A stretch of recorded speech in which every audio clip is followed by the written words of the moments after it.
it's been a great story, and it's not over yet. The next generation Yaris gives us significantly more opportunity with a new design and with a new platform and a next generation hybrid system as well. The combination of this clearly gives us, I think, by far the most conquest power that we've had for a couple of generations.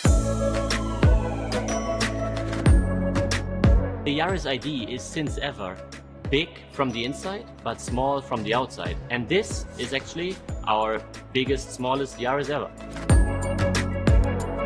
I'm sure that everybody who drives our new Yaris or any of our models on the TNGA platform will definitely feel the step up in dynamic performance of the car. We developed every component like engine and trans-axle motor and power control unit and battery. This powertrain has compactness and very powerful and very efficient.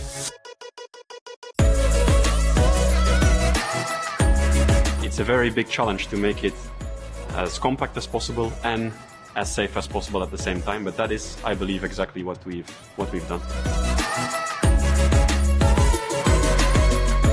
Now, with lower, wider proportions, it has the stance of an athlete on the starting blocks. It really is ready to go.